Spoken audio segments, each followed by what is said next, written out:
Stop waiting for the best time to get it together with your finances. You have to start right here, right now, where you're at.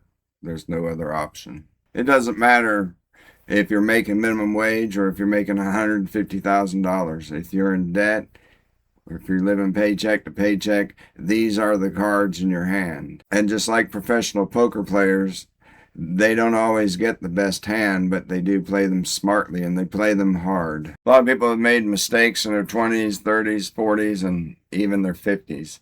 And those are the cards in your hand. You have to deal with the mistakes as well as the successes. But let's talk about what we can do with the cards that you hold in your hand. The harsh truth, this isn't your ending point. It's the starting point. That's where you're at now. And the more time you spend wishing you had somebody else's cards in your hand, the further you fall behind.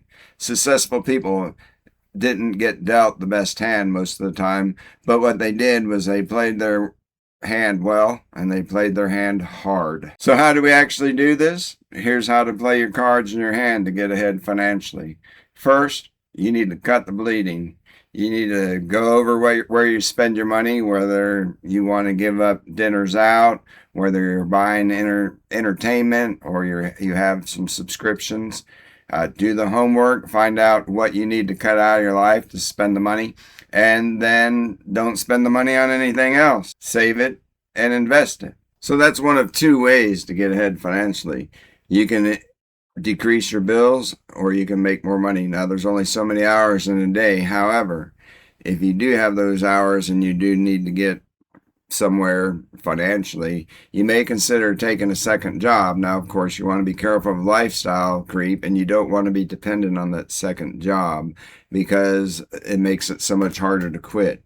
There's Uber, there's delivery drivers, there's part-time work, so there are opportunities out there. Another approach is pay down high-interest debt, and you can also learn. So there's a ton of free information on the internet. Will you learn and never use it? Probably. Will you learn and use it? Probably so. When you can learn for free, you should not take that for granted and spend a significant time learning. Look at some of the stories out there.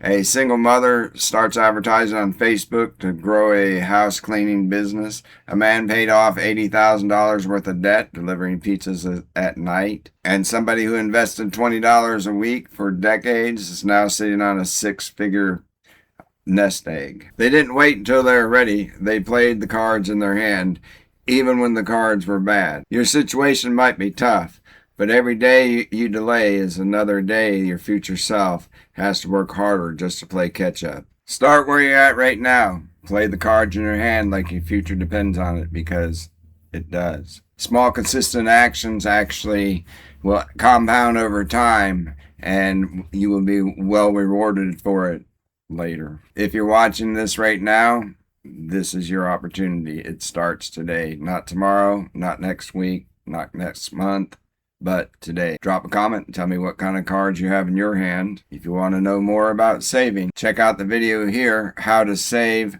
Your Way to Poverty. This is video 1 of a series.